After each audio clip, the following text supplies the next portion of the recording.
Welcome back to another game from Malmö Game Week SWU Open this August. We are the Nordic Takedown podcast. My name is Viktor, and with me, I'm Jonah. Nice to be here. Just a quick disclaimer: my voice, as you can hear, is not that good, and it's a bit late. So, if there is gonna be a lot of voice cracks, so just pardon that and bear with us. we'll try and manage. Well, we're going to go for game number 5 of the Swiss rounds, and we're going to get to see Jakob Wollemann play Morten. I do not have the last name there. Yeah. It actually says the stream, the live stream had the wrong name for Morten, so he's not named Morgan. He's Morten. Yeah. This is a fun matchup because we have a hyper established deck list. Well, not deck list, but deck in Boba ECL on the one side, and on the other side we have a mono red Sabine, which is anything but established. I wouldn't call it a homebrew. It's a list that people have been fiddling with, but there's no well-established look to it. I think. I agree. I think it was more popular in set 1 actually, because Sabine was powerful, but you could kind of play her in any color. Yellow was also popular. I guess not blue wasn't played, but at least red, yellow, and green was popular. But now, because of Pawn Wrecker, ECL has kind of become the go-to base for Sabine. But seeing Morten play this red one was really, really cool. And I looked up, it's Morten Pedersen. Yeah, Morten Pedersen. So maybe we could pull up the list before we start the game, actually. Oh, sorry about that. Oh, that's not the list. Well, because there are some advantages in the new set for going mono red, especially I would say that Bo-Katan unit is an incredible unit, and getting to play that at its true cost is really strong. Aggression's still a really, really strong card, well underplayed, I'd say. And then Chaos of War, which is, it's one of those bubbling cards that, when you look at it, it's so hard to assess. It could be absolutely bonkers, and it could do almost nothing. Yeah. It's such a hard card to evaluate and assess, and Morten is running 3 of them. And I think it's cool to see kind of that card being a replacement for a cause I believe in, because for his deck to work, he needs a lot of these non-heroism cards. So for a cause wouldn't be as good in this list, I think. No, definitely not. He's running something like 12 or even more. Yeah, with the Fang Fighters, he's running quite a bit of non-heroic like 17 cards. Or something. So for a course wouldn't really do all that much. So I definitely think he needs something to get that reach, and Chaos of War could be it. And he did well. Let's not spoil the game. Just a quick note before we look at Jakob's deck. I actually played Morten in Swiss. I played Han Blue and got completely destroyed because Tarkingtown is so nice of just clearing the board early and get that incremental advantage, right? And that's the thing, because this deck is so much more interactive than the regular ECL deck is early. Like the ECL Sabine becomes more and more interactive as the rounds progresses, and you get into the units like Poe and Wrecker, who are essentially quite interactive units, whereas this deck, it's interactive from the get-go. Yeah, and Morten talked a bit about having played Burn in Magic the Gathering, so this was kind of similar with the mono red removal cards, just making sure the board's clean and having that advantage. But let's not spend too much time and look at Jakob's deck. So this is the finely honed and trimmed version of Boba ECL that Jakob and Jakob brought. We saw this very deck in game 3. No, game 4. game 4, the last video we put out, and it was played by another Jakob Hultman. This is Jakob Wolleman, and they trimmed this deck together, and this is what they ended up with. It's a I wouldn't say there's anything completely spicy in this deck, but there are things like Commission that wasn't being widely played. They do have a couple of things. They do play Relentless Pursuit to get a shield on Boba. So there are a couple of things. They finally they were switching things up until the last day. I remember talking to them on the Thursday before we traveled down, and they were still going back and forth on whether to have the lurkers in main deck and 7th Fleet in board, or the other way around. There were small things he's moving around up until they had to commit to the deck list and send it in. But this is what they ended up with, and I think it's a really, really strong deck. I think it's probably the list I've had the most trouble getting points against ever. So yeah. Right, gonna be fun seeing them face each other. So let's look at the game. All right. So at this point, we get into the game. They have already resourced, and Jakob is with the initiative. He's playing a Greedo for 1, and I think he's just going to pass after that. Yeah, Greedo is really nice when you have the initiative. When you don't, it's not as good because of units like Sabine. And Sabine is kind of a menace against Boba, right? Because it answers Crafty and Greedo so cleanly. Yeah. No, the two of the most popular turn 1 plays for Boba is just Sabine just takes care of them. So that's the best card that Morten could see at this point. But having initiative, Jakob don't necessarily have to worry about that. He can smash into Sabine and trade. So obviously the trigger, he's not going to trigger the ability of Greedo here, flipping a card, because why would he? There's nothing to hit. We get a ping from Sabine, obviously. Well, not obviously, but because he loses initiative from that, because he is going to want to spend resources. But I don't think he minds that much. So he had to play a Fang Fighter here. Those are meant to be kept to deal with Boba's armor, I believe. But if you don't have another 3-drop, it's better than nothing. I think he pinged because we saw an Open Fire in his hand. But I would say Open Fire is not that good into Boba, actually, because you have so many 3/5s. And a lot of the things that he could be playing at 3, like we saw, he's playing the Lurker, but even regular Bobalist would play 7th Fleet, and they are just they don't care that much about Open Fire. So I don't think that's a strong ping against the Boba if you're not, if the Open Fire was the reason. No.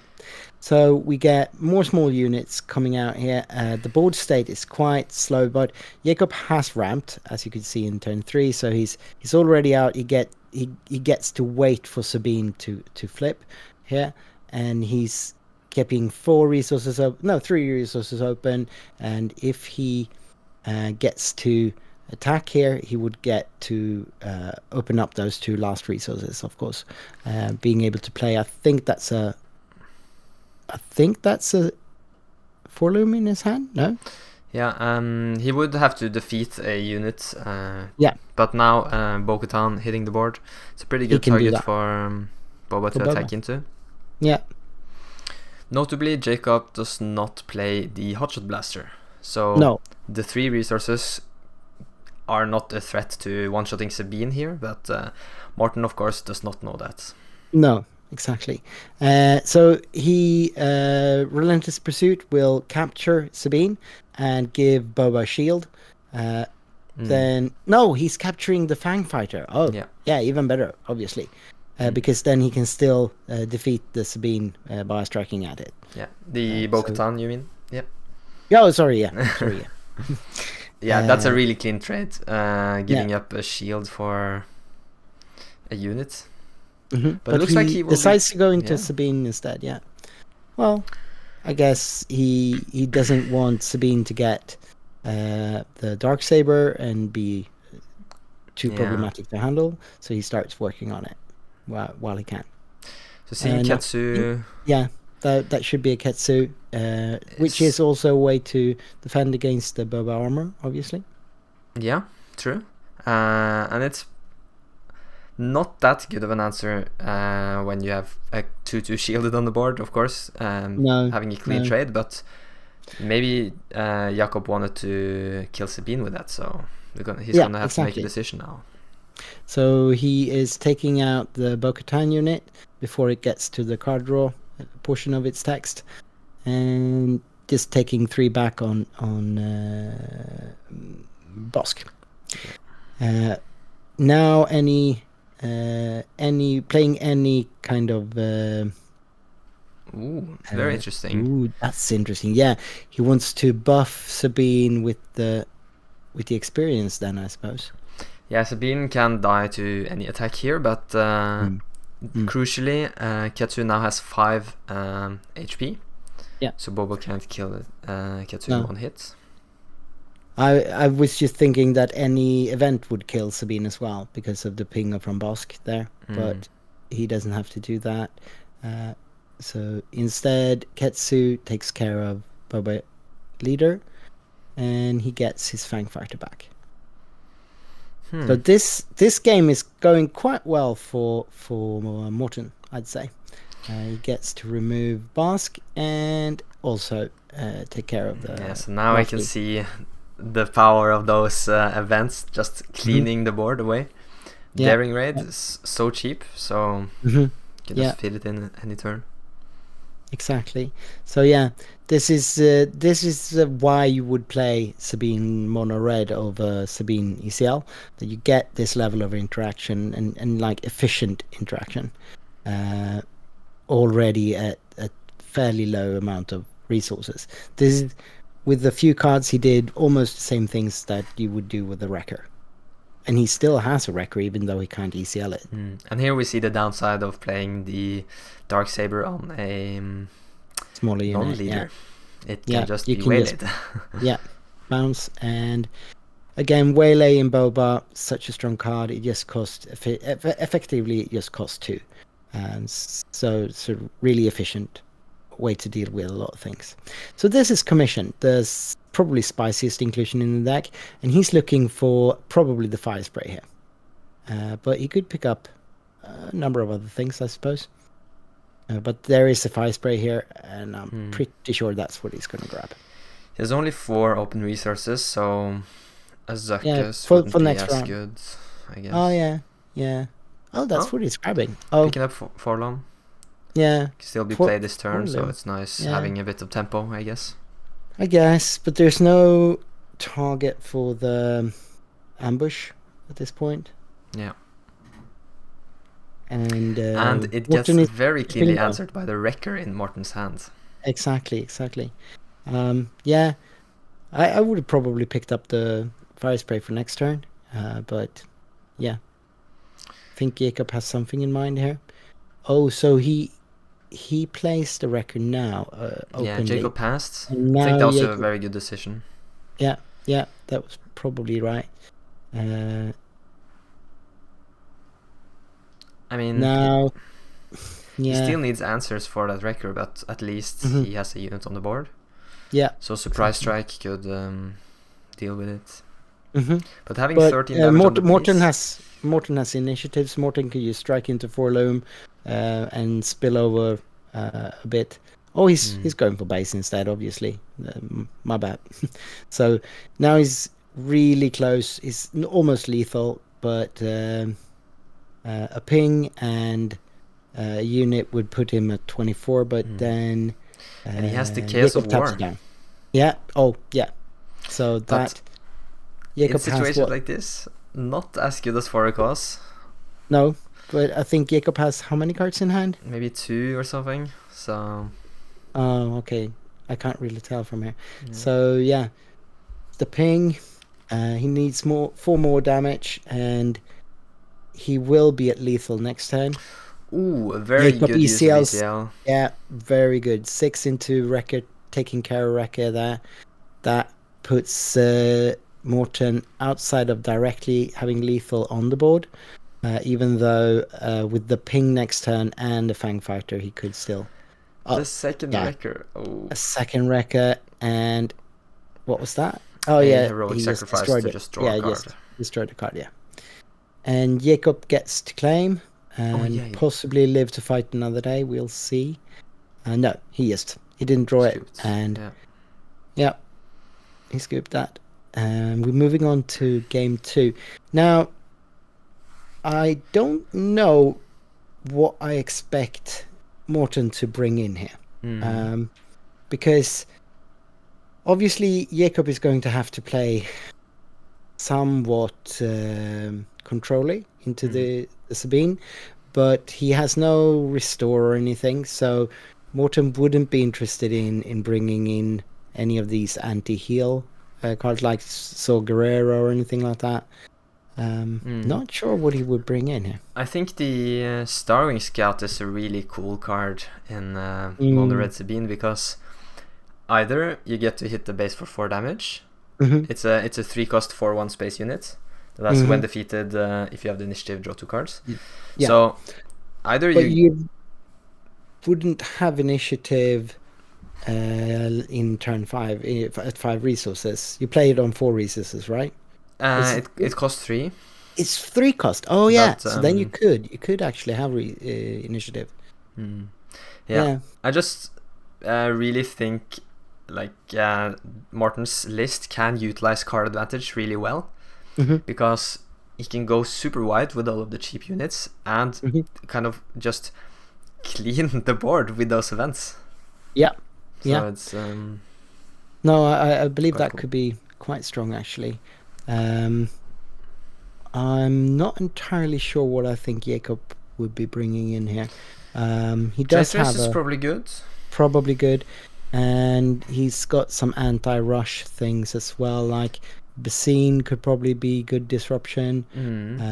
Maybe switching the lurking ties for the 7th Fleet defenders, probably to be able to trade a little bit better.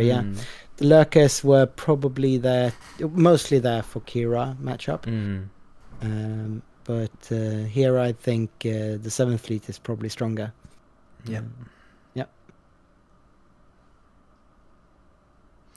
And I think that's the 7th Fleet in his hand, so he did switch to the 7th Fleet there. And I think that's a treacherous as well. Was it 2 barrages? I thought it was a barrage and a treacherous. No, those are 2 barrages. And he's keeping both of them. That's I think that's telling. A good shot. But that's telling what we just saw and how he's going to try and answer that. That's the correct response to going wide. And so Bo-Katan into the Cartel Spacer into Bo-Katan and a ping. So Jacob is on the play, keeping the initiative obviously. Doesn't look like you have that many options. He has a Toro and a Waylay. Yeah, I think he kept the Relentless Pursuit there as well, I think, which could be good with Toro. Yeah. So he's paying 3 for the Toro on the wrong side. Yeah, there he goes. Toro in space. Yeah. So Bo-Katan hits for 3, and I think Jacob's just trying to grind it to the next turn, because that's where the magic happens. And that's Fighters for Freedom, I'm pretty sure. Cool to see Morten having his deck fully blinged out. Yeah. All hyperspaces and hyperfoils. Now, I think a Relentless Pursuit on taking the Fights for Freedom could be a thing here. But I do believe he should probably develop his board rather than doing that. He's at 4 resources. Don't think he's going to prioritize ramp at this point. Possibly ECLing something, but I don't think he has good targets for it. Barrage is still a turn away. He's cleaning out Bo-Katan there. Makes sense. Yeah, it does. But it probably means he's not going to capture Fights for Freedom. And interestingly, Morten decides to open fire the Cartel Spacer. Yeah, that's interesting. I think I would maybe lean more into the ground there and just ignore the space unit. But I guess if it comes down to a race, Cartel Spacer being able to hit for 2 each turn can matter.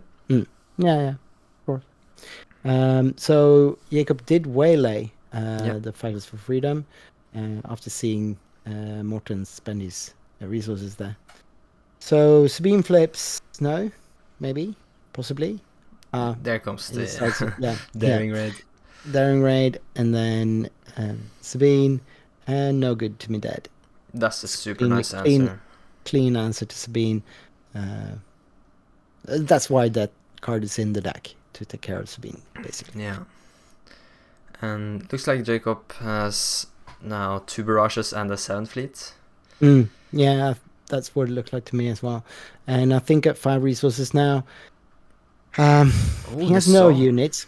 So he's got to flip Boba, which means he's only going to get 2 resources back for the turn, so he can't play the 7th fleet as well.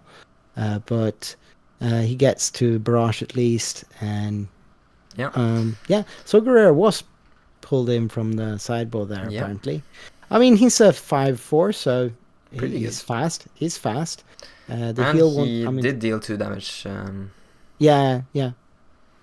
He did. Because of the barrage being played after. Yeah. But Jacob now has a pretty good. This is looking so much better for Jacob than last game. He's managed to survive without just taking 9 damage on base, and he's already on 6 resources. If he could pull out a fire spray in his hand here, I think that's going to be the play, right? And he can start hammering at that Tarkingtown base. And having the second barrage will basically enable him to answer anything. The problem though is Morten has quite a lot of tools to remove his units, and he needs at least 1 unit to barrage, right? So a Wrecker, for instance, could deal with Boba. Yeah, no, I think the right play here is to go for the fire spray in space and just start hammering, and then he can. Oh, that's the K2, and he, barrage him next turn. Yeah. No, 7th fleet instead. Okay, yeah, I guess it's very sticky. Did he have? Are you sure he had the fire spray in hand? I'm not sure. I just thought I saw one. Yeah. I could be wrong. So he's playing the Boba unit into the Bo-Katan there, not taking any damage. Oh yeah, he's taking damage now because she entered play this turn. Yeah. So he's taking 3 back. What was that? Oh yeah. Tarkingtown to get rid of him. Yeah, and this is the level of interaction that Morten is looking to have, keeping the board small on the opponent's side. It's a tight game, this. Morten does have slightly more damage, but Jacob definitely has a stronger board right now. Should be maybe 5 or 7 damage maybe on Morten. It's hard to tell with those shiny dice. But yeah, something like that. So we get a Wrecker taking care of Boba unit, blowing up, and I think that was the resources discarded. Yeah, he didn't play that. So Jacob for 7 goes more into K2, bleeding 3 into base and surviving the hit. And Morten has to decide whether or not he's going to hurt base for 3 or have Jakob discard that last card in his hand. And I think Morten's probably going to go for the card. Yeah, he did. That was a 4 loom he got rid of. So we got Wrecker and Maul facing off on ground, but Jacob still has that 7th fleet in sky, just pushing 3 damage every turn. And I guess that there was no fire spray in his hand. I must have seen wrong because his hand was completely empty there. So he won't resource here, I don't think. I wouldn't resource if I was Jacob, and I don't think he will. He's at 7 resources, that's where he wants to be. He's just going to need those 2 cards now. And this is going to be super tight. Yeah. So open fire into the Maul takes care of that. And Jacob doesn't want to answer the wrecker straight away, so I don't think he has a clean answer. He's just waiting for wrecker to move so that he can put something on the board. Not sure what though. He's going to 16 damage though. Oh, That's those a are bad two hand. small ones. Yeah, that's not very strong. He's looking for some smuggle cards, and so smuggling to try and find his fire spray. I'm sure. That's the commission again. It smuggles for 2, and he gets to search for a bounty hunter, a transport, or a item, or is it just any attachment? Item. Yeah. So that looks like he's bringing out suckers. 5 cost 6/6 would be pretty nice here. Price for freedom. Yeah. Morten is presenting a pretty problematic board state for Jacob to deal with here. Definitely. The crafty is pretty good, but having a Greedo on the ground for Wrecker to smash into here is quite scary. I'm not sure why Jacob did that. That's yeah, I think he just had to scary. play something. Yeah. The crafty is really good because it's got its shield. It'll absorb all of it. But yeah, this is just 6 damage straight into the base. Looks like he missed the he missed the trigger. Yeah, he did. And even with it, he wouldn't kill Wrecker. It would be putting him at 5. So yeah, Forloom will take care of Fights for Freedom and actually stay on the board, which is good. Removing the ping from the fighters. Morten can still ping with Sabine, obviously, as he was intending to do there, but instead he's playing a Daring Raid for 2 into the base. Jacob is now at 24, so the Sabine ping would take care of it, but with the surprise strike, Jacobs takes it. I think that was lethal, right? No? That was not lethal? He's on 24 now. He's on 24. So Morten will take so pinging will just be a draw, I think. Oh yeah, they're on 24, both of them. Oh, that was really, really nice. And Jacob has the crafty up, so that actually saves Jacob, and he'll get it. I don't think Morten has any answers to the crafty with this shield. They probably have to call the judge, and I would have to do that as well in this situation. Yeah. If I remember correctly, I think nobody wins, and you just play another game. You play the 3rd game, and it counts as a no win for either player, which is better than a loss. So I'm not sure what Morten does here, because if he pings, they both. Oh, he decides not to. Maybe they talked to the judge or talked among themselves that they're just going to play this way and make the 3rd game decide it regardless. Yeah. I'm not entirely sure, because Morten would have an advantage if they would be at 1-0 games here. They would, yeah. I'm not entirely sure what that was. Why Morten decided to do this. Yeah. Maybe they can write the comments and help us understand. Yeah. If they watch this back. Yeah, I'll actually ask Jakob about that. Yeah. Because he might know. Alright, so super tight game. The barrage was pretty good from Jacob's side. 24-24 there. The second one. Yeah, he did eventually. He didn't have much units at that point. There was in the middle of the game there, Jacob really didn't see units. He did see some really powerful events, but yeah. In that top deck mode draw with just was it Cartel Spacer and it was Crafty and Greedo. Crafty and Greedo. That was really not what he wanted to see there. No.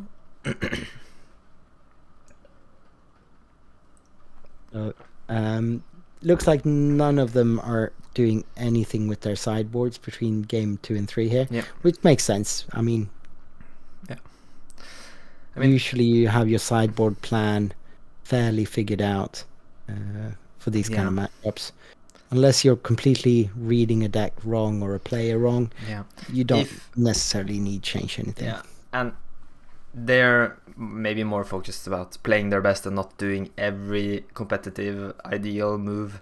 Like, if we were playing at Worlds, I would probably take my whole sideboard in between each game, so my opponent doesn't have any information whether I side things in and out and how many cards I side. But at this event, I didn't do it either.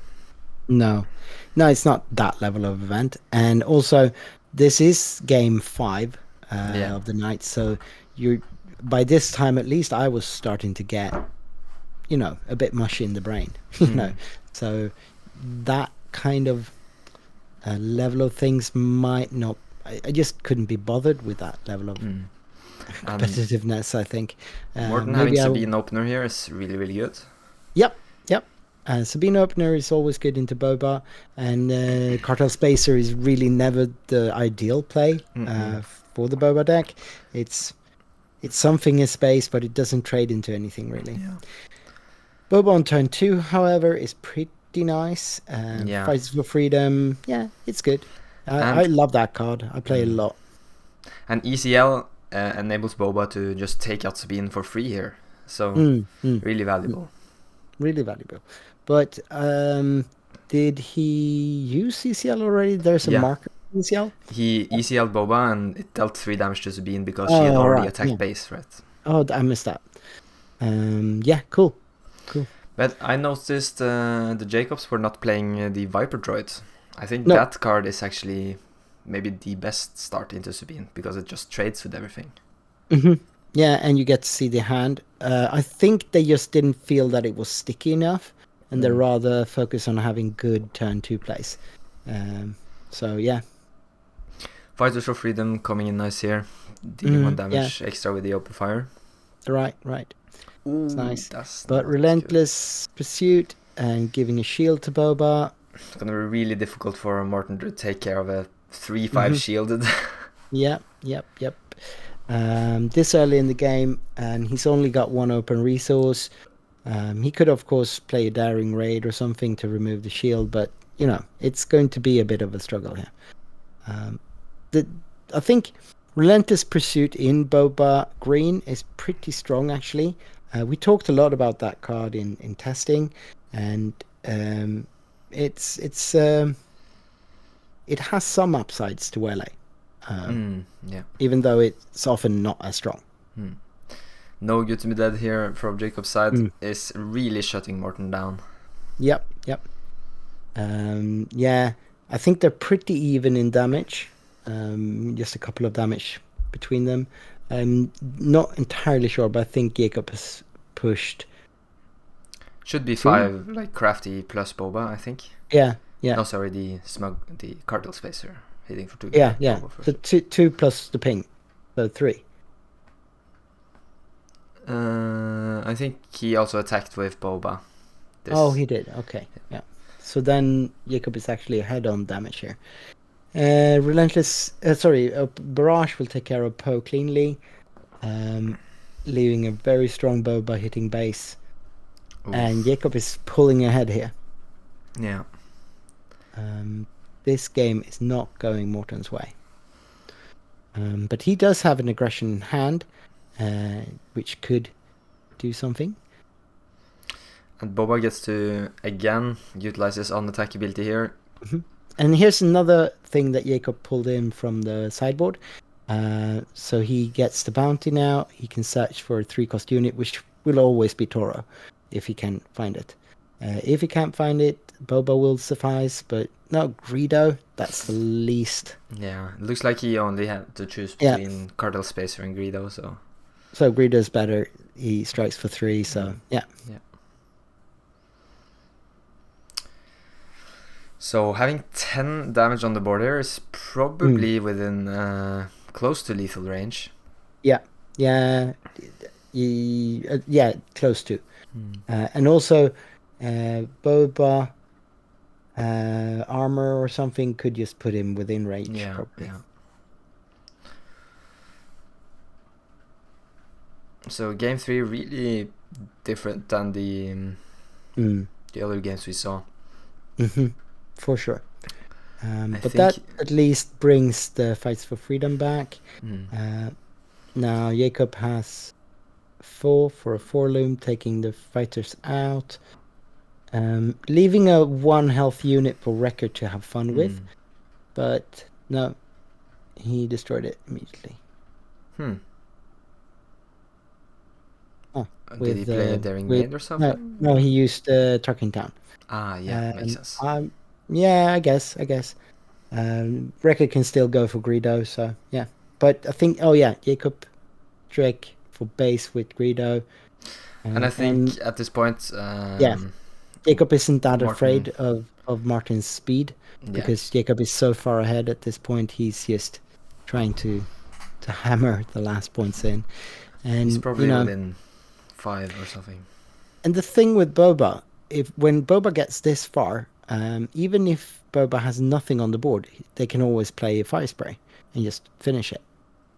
So yeah, it's really, really hard to stop Boba when they are ahead like this. Yeah. Fire spray removes the shield and the unit. Yeah. Now. That's a nice. Yeah. Oh, you called it. There it is. There it is. The fire spray. I was about to say aggression. Pretty Yeah, nice. Use case there, but yeah, did not matter in the end. No. That's 5 damage to base, taking Morton to 24. Oof. Yeah, and Boba's just gonna get there. Boba's just gonna get there. Yeah. Dead also from the Greedo when defeated. So really nice start from Jacob there. I think ECLing the Boba, taking out Sabine, and then following it up with a relentless pursuit was just so strong. Yeah, that tempo swing of just cleaning out the Sabine board while still getting a fairly strong unit left there. That's just, it's really strong. And again, I think it's all. Jacob did have some poor draws in game 2, but managed to eke it out anyway. The first game, however, Morton was pretty dominant, I'd say. I think Jacob was far behind at points there. Yeah. Well, it's a good game and it's interesting, and we will see more of both of these decks later in the tournament. Both Jacob and Morton did make the cut, so we'll see both of them. Oh, no. Jason Jason joining us for the outro. That's nice. Yeah, that's nice. All right. See you in a couple of days. Sorry. Yeah. See you in a couple of days for Bye-bye. Game 6. Bye.